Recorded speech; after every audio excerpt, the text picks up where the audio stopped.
his car over for expired tag. It's self-defense or murder? Mother of 4. In a News 3 follow-up, a Rincon woman is behind. The mother shot nearly a dozen times while her That's all laid out here in these 36 pages for the affidavit. Shooting outside an Orlando shopping Tell us that innocent bystander was Joseph Phillips, and he had just left. Now on the How are y'all doing? Can you roll the window down for me? I'm Deputy Florida Sheriff's Department. Pulled you over because your plates are expired on your car. Hello there. Welcome to the Truly Criminal Network. We are excited to have you here. Trying to solve a murder mystery after a young woman was found dead in her home earlier this week. Local 10's Janine Stam with us live now with the latest on this investigation. Janine. Day 3 of a homicide investigation. At one point, deputies focusing on the garbage area downstairs from where a woman was found dead. The victim's second-floor apartment is still blocked off, a biohazard bag and evidence markers on the ground. Family identifying her as 23-year-old Kayla Hodgson. The Broward Sheriff's Office releasing only few details about what happened. That someone found this young woman unresponsive Wednesday afternoon, and deputies and paramedics declaring her dead when they arrived. The initial reports about what happened to her are tough to hear. When 23-year-old flight attendant Kayla Hodgson was found brutally stabbed to death in her apartment, investigators were stunned by the savage nature of the crime.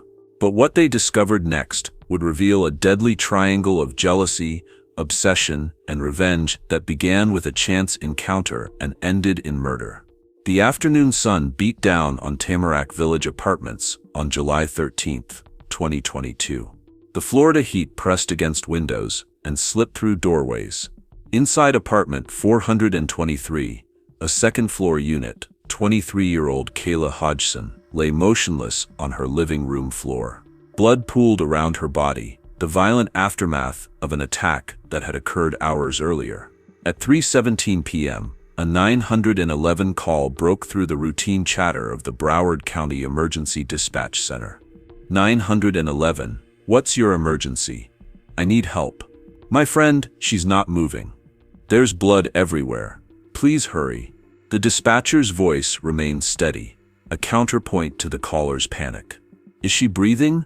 I don't think so. Oh God, please send someone now. Within minutes, sirens pierced the afternoon quiet. Red and blue lights flashed against the beige walls of the apartment complex as first responders rushed to the scene. Paramedics entered the apartment first, equipment in hand, hope still driving their movements. That hope vanished the moment they saw Kayla. The young woman's body bore multiple stab wounds, violent, deliberate strikes that told a story of rage. Medical personnel confirmed what the 911 caller had feared. Kayla Hodgson was dead. Detective Marcus Wilson arrived 20 minutes later, a veteran of Broward County's homicide unit. He'd seen hundreds of crime scenes. This one stopped him cold. The level of violence here tells us something. Wilson would later note in his report. This wasn't random. This was personal. The apartment itself offered contradictions that only deepened the mystery. No forced entry. No signs of robbery. Kayla's wallet sat untouched on the kitchen counter, cash and cards still inside. Her phone remained plugged in beside her bed. Crime scene technicians worked methodically, photographing, measuring, collecting. Blood spatter analysis indicated a frenzied attack. The killer had struck with such force that blood had reached the ceiling. The wounds themselves, multiple and concentrated, suggested an emotional motivation behind the attack. As the medical examiner completed his preliminary assessment, his conclusion was unambiguous: homicide by multiple sharp force trauma. Outside, neighbors gathered in stunned clusters.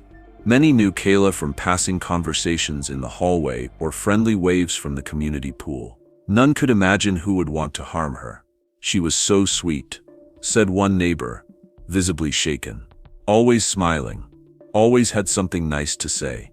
Another resident added, I saw her just yesterday morning. She was in her flight attendant uniform, heading to work. How could this happen? How indeed. As detectives canvassed the apartment complex, they uncovered a critical detail. Several residents reported seeing an unfamiliar woman in the building that morning. Someone who didn't live there but appeared to know exactly where she was going. She wasn't from around here, one witness told police. I remember thinking it was strange how determined she looked, like she was on a mission. That woman would become the focus of the investigation in the days ahead. But first, detectives needed to understand Kayla herself. Who was this young woman, whose life had been so violently cut short? What connections in her life might have led to such a brutal end? As the sun set on Tamarack Village that evening, investigators boxed evidence, took final photographs, and sealed the apartment. Kayla's body was transported to the medical examiner's office for a complete autopsy. The search for answers had only just begun. Before we continue this investigation, take a moment to subscribe to the Truly Criminal Network. Our team works tirelessly to bring you the most compelling true crime stories, with in-depth research and respectful coverage of the victims. Hit subscribe now and join our community of true crime enthusiasts seeking justice for those who can no longer speak for themselves. To understand the tragedy that unfolded in apartment 423, we must first understand Kayla Hodgson, not as a victim, but as the vibrant young woman who touched countless lives before her own was stolen away. Born and raised in Tamarack, Florida, Kayla grew up with sun-kissed shoulders and salt water in her hair. The coastal community shaped her outgoing personality from an early age. Former classmates remember a girl who made friends easily, who stood up for others, and whose laugh could be heard across crowded cafeterias. Kayla never met a stranger, her mother explained in a tearful interview. From the time she was little, she had this gift for connecting with people. She talked to anyone, anywhere, the grocery store, the gas station. She genuinely cared about their stories. This natural warmth followed Kayla into adulthood, where it became her professional signature. By 23, she had built a life that showcased both her ambition and her infectious energy. Most days began before dawn. Kayla would rise with the sun, don her flight attendant uniform, and head to Fort Lauderdale Hollywood International Airport. There, she'd welcome passengers aboard, with the same genuine smile she'd given freely since childhood. She wasn't just going through the motions, recalled a fellow flight attendant. Kayla remembered the names of regular passengers. She'd ask about their kids or their vacation. People would specifically request to be on her flights because she made them feel special. When not soaring above the clouds, Kayla worked equally hard with her feet on the ground. Her second job as a bartender at a popular South Florida establishment showcased another side of her talents. Behind the counter, she mixed drinks with flair and remembered regular customers' orders before they even sat down. The bar would light up when Kayla walked in, her manager said. She had this energy that pulled people in. Customers would wait for her shift to start because they enjoyed her company so much. Yet those who knew Kayla best say these public-facing roles only told part of her story. Behind the professional smile was a young woman with profound depth. Everyone saw the party girl, her childhood friend explained. The fun Kayla who could talk to anyone and make everyone laugh. But there was another side to her that was thoughtful and sensitive. She'd remember your birthday when everyone else forgot. She'd notice when you were having a bad day and find ways to make it better. This duality, the vivacious social butterfly and the compassionate confidant, made Kayla especially beloved. Her apartment walls held evidence of a life built on relationships, photos of family gatherings, girls' nights out, and quiet moments with close friends. Her calendar revealed plans for the future. A scheduled exam for flight certification that would allow her to work international routes, a deposit on a vacation to Europe, lunch dates with friends penciled in weeks in advance. She had so many dreams, her father said, voice breaking. She wanted to see the world. She was saving for her own place. She talked about maybe going back to school someday, once she'd traveled enough. All those dreams ended on July 13th. The future Kayla had mapped out vanished in minutes of unexplained violence. As investigators dug deeper into her life, questions multiplied. Who among her wide circle of acquaintances might harbor enough hatred to end her life? Was it a relationship gone wrong? A jealousy that festered until it exploded? Or something else entirely, something no one saw coming? Detectives took particular interest in Kayla's social connections beyond Florida. Her work as a flight attendant, meant regular travel to cities across the country. New York appeared frequently in her schedule, a detail that would later prove significant. Friends mentioned that Kayla had recently seemed distracted during their last gatherings. Not unhappy, necessarily, but preoccupied. She'd checked her phone more often, stepped away for private calls, changed the subject when asked about certain topics. Looking back, I wonder if she knew something wasn't right. One friend reflected. She never seemed afraid, just cautious sometimes, like she was navigating something complicated. What was that complication? Who had entered Kayla's life in ways that might have led to danger? As investigators gathered information about her final days, they began connecting dots between her wide network of relationships and the brutal scene in her apartment. The answers would take them far beyond the boundaries of Tamarack, Florida, and reveal how quickly human connection can transform from affection into deadly obsession. The investigation into Kayla Hodgson's murder began with meticulous attention to detail. Every inch of apartment 423 became potential evidence, every neighbor a possible witness, every hour of her final day a puzzle piece to be placed in precise order. In homicide cases, the first 48 hours are critical, explained Detective Wilson. Physical evidence degrades. Memories blur. Suspects have time to cover their tracks. We had to move quickly. The crime scene itself spoke volumes to trained investigators. Blood patterns on walls and furniture told a story of frantic movement. Kayla had tried to escape her attacker. Defensive wounds on her hands confirmed she'd fought back.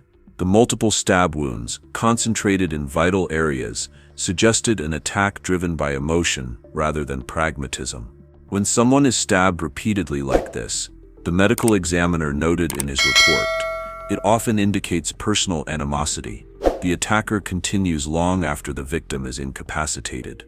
It's excessive force, unnecessary for simply causing death. Forensic technicians collected trace evidence from throughout the apartment: fibers, fingerprints, biological material under Kayla's fingernails that suggested she may have scratched her attacker. Each item was cataloged and rushed to the lab for analysis. Meanwhile, detectives worked to reconstruct Kayla's final day. Security footage from the apartment complex showed her returning home at 11:42 a.m. on July 13th, wearing casual clothes rather than her work uniform. Phone records confirmed she'd called in sick to her flight attendant job that morning.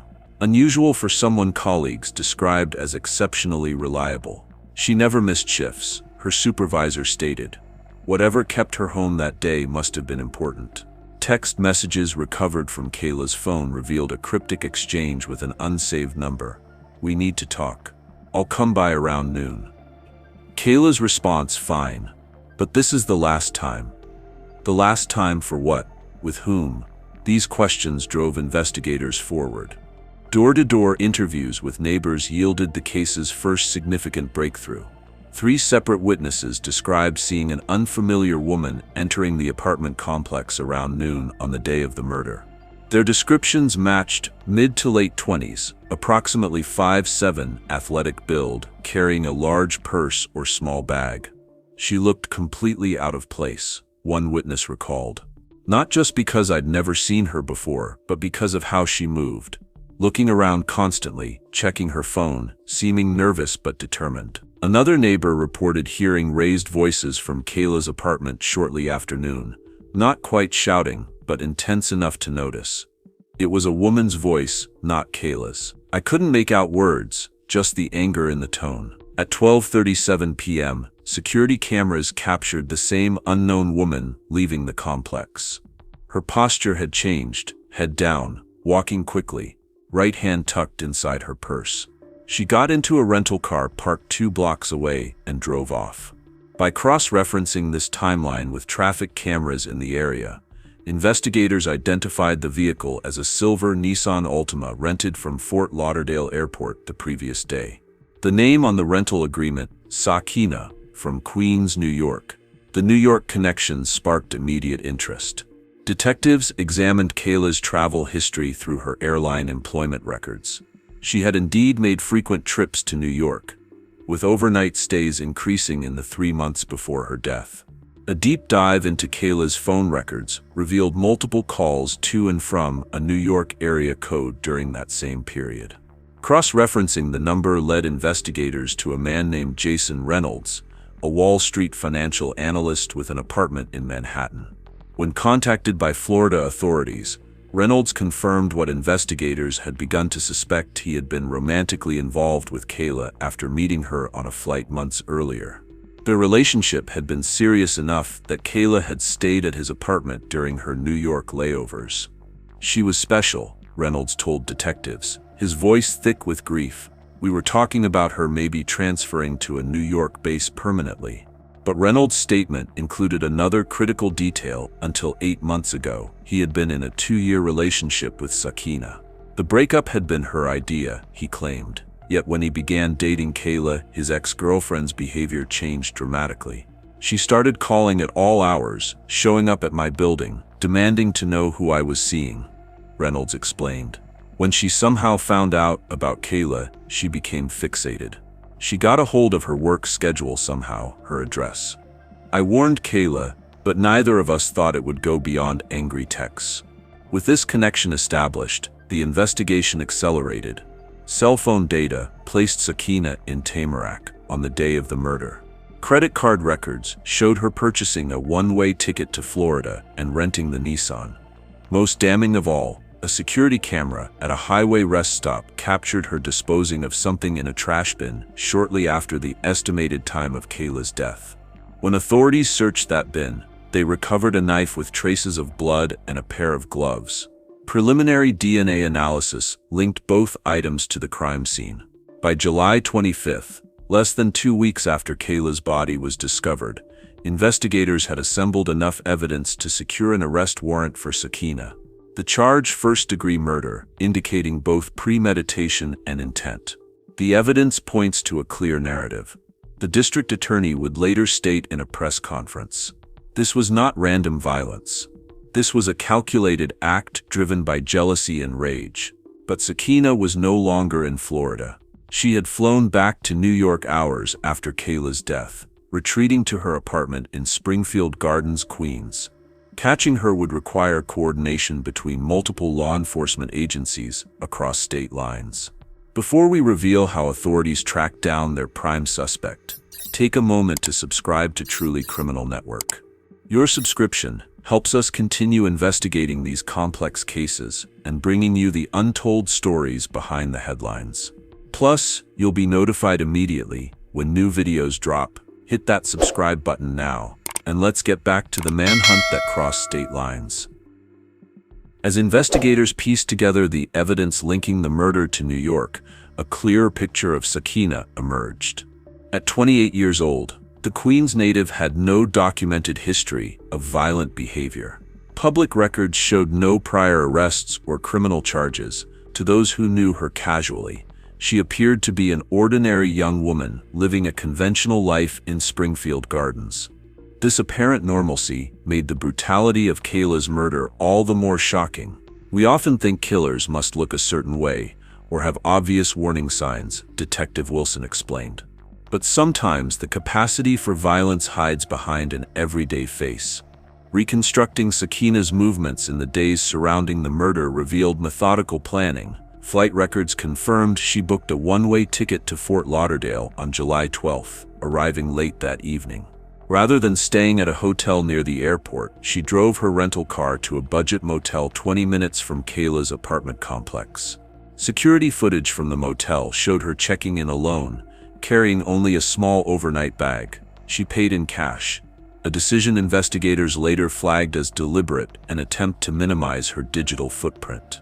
The next morning, Sakiyna left the motel around 11:30 a.m., timing her arrival at Tamarack Village to coincide with when Kayla would be home.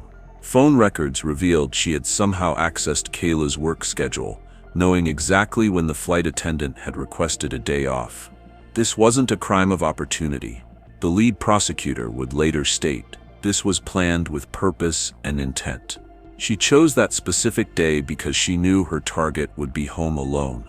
What drove a woman with no history of violence to cross state lines and commit such a brutal act?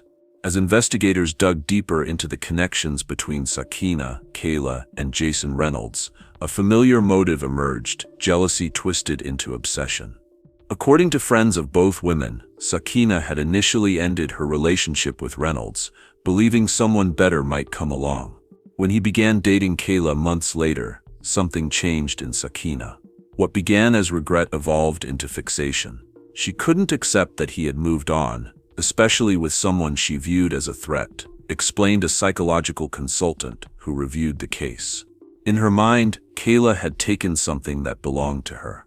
The messages progressed from accusations "Hughette, you knew he was mine" to veiled threats. "You'll regret getting involved with him." Kayla had blocked the number 2 weeks before her death. Perhaps most telling was what investigators found in Sakiyna's apartment after her arrest. A journal detailing her growing resentment, pages of internet searches about Kayla, and printed copies of the flight attendant's social media photos, some with Sakiyna's own face pasted over Kayla's. The evidence painted a disturbing portrait of escalating obsession that culminated in violence. After leaving Tamarack Village on July 13th, Sakiyna drove directly to Fort Lauderdale Airport. Security cameras captured her returning the rental car and entering the terminal. She purchased a ticket for the next available flight to New York, departing just hours after Kayla's murder. The quick return to New York suggests she believed she'd covered her tracks, noted Detective Wilson. That confidence was misplaced. While Sakiyna flew home thinking she'd escaped notice, crime scene technicians were already building a case against her. DNA evidence recovered from under Kayla's fingernails during her autopsy matched samples later obtained from Sakiyna's apartment. The knife recovered from the highway rest stop contained both Kayla's blood and microscopic skin cells from the attacker. Even more damning, Sakiyna's attempts to clean blood from her clothing had failed. Forensic testing revealed trace evidence on items later found in her Queens apartment. On July 25, 2022, just 12 days after the murder, the Broward County Prosecutor's Office filed formal charges against Sakiyna. The indictment cited premeditated design and a depraved mind without regard for human life, language that set the stage for a first-degree murder prosecution. With charges filed and a warrant issued, the focus shifted to apprehending the suspect. This required careful coordination between Florida authorities, the New York Police Department, and federal agencies. "Any cross-state manhunt presents challenges," explained a representative from the U.S. Marshals Service, which assisted in the operation. "Different jurisdictions, different protocols, but when the evidence is this compelling, those barriers fall away quickly." Authorities maintained surveillance on Sakiyna's Queens apartment while finalizing the arrest plan. They noted her seemingly normal routine: grocery shopping, occasional visits to a local gym, evenings spent at home. Nothing in her behavior suggested the weight of what she had done. "That's often the case with violent offenders," a criminal psychologist commented. "They compartmentalize." In her mind, she had solved her problem. She removed the person she viewed as an obstacle and simply returned to her life. That illusion of normalcy shattered on August 3, 2022, when NYPD officers, backed by federal agents, arrived at her Springfield Gardens apartment. Body camera footage from the arrest showed a woman stunned into silence, offering no resistance as officers read her rights. Inside her apartment, investigators would find the final pieces of evidence connecting her to Kayla's murder: the scratches on her arms consistent with defensive wounds, the journal detailing her obsession, and the bloody clothing she'd failed to clean properly. The manhunt had ended. Justice for Kayla had begun. With Sakiyna in custody, the legal process moved swiftly. After her August 3 arrest in Queens, she faced an extradition hearing in New York. Despite initial resistance from her court-appointed attorney, a judge ordered her return to Florida to face the murder charges. On October 18, 2022, under heavy security, Sakiyna was transported from New York to Broward County. News cameras captured her arrival, head down, flanked by officers, the gravity of her situation evident in her demeanor. "The extradition process can be complex," explained legal analyst Jordan Hayes. "But in cases with such compelling evidence, courts generally expedite the return of suspects to the jurisdiction where the crime occurred." Once back in Florida, Sakiyna made her first appearance before a Broward County judge who formally read the charges: first-degree murder, a capital offense in Florida. The judge denied bail, citing both the severity of the crime and the risk that she might flee the jurisdiction again. The state has presented substantial evidence of premeditation, the judge noted in his decision. The defendant crossed state lines apparently with the sole purpose of committing this violent act, then immediately returned to New York. These factors suggest both planning and consciousness of guilt. As legal proceedings continued, Sakiyna was remanded to the North Broward Bureau Jail in Pompano Beach, where she remains in custody. Her defense team entered a not guilty plea, though specific details of their strategy have not been made public. Meanwhile, the community Kayla left behind sought ways to process their grief and honor her memory. In the days following her death, hundreds gathered for a candlelight vigil outside her apartment complex. Friends, family, neighbors, and even strangers moved by her story came together to share memories and offer support to one another. Kayla would have loved seeing how many lives she touched, her mother said, addressing the crowd. She always brought people together in life. Even now, she's bringing us together. A GoFundMe campaign, established to assist with funeral expenses, quickly exceeded its goal, with donations coming from across the country. Many contributors left messages describing brief encounters with Kayla. Passengers from her flights, customers from the bar where she worked, classmates from years past, all sharing how her kindness had made a lasting impression. That's the true measure of a life. Kayla's father reflected at her memorial service. Not how long you live, but how many hearts you touch while you're here. At both the airline and the bar where Kayla worked, colleagues created permanent memorials. The airline added her name to a remembrance plaque, honoring crew members who had passed away. The bar established a scholarship fund in her name for aspiring hospitality workers, ensuring her legacy of service would continue. Beyond personal tributes, Kayla's case sparked important conversations about safety in apartment complexes and the importance of taking threats and stalking behavior seriously. Community meetings in Tamarack focused on increasing security measures and encouraging residents to report suspicious activity. If there's any good that can come from such a tragedy, said a community organizer, it's that we learn to protect each other better. Kayla's story reminds us to be vigilant, to check on our neighbors, to report concerning behavior before it escalates to violence. Today, as the legal process continues, Sakiyna remains in custody without bond. The prosecution continues building their case, analyzing evidence, and preparing for trial. For Kayla's loved ones, the journey toward justice moves forward one day at a time, each court appearance, each legal filing bringing them closer to closure.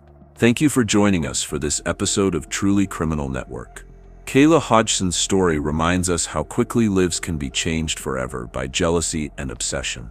If you found this story moving or informative, please like this video and share it with others who appreciate thoughtful coverage of true crime cases. Subscribe now to be notified when we release new episodes exploring the complex human stories behind headline crimes. Until next time, stay safe and remember, understanding these cases helps us create a more aware and compassionate world.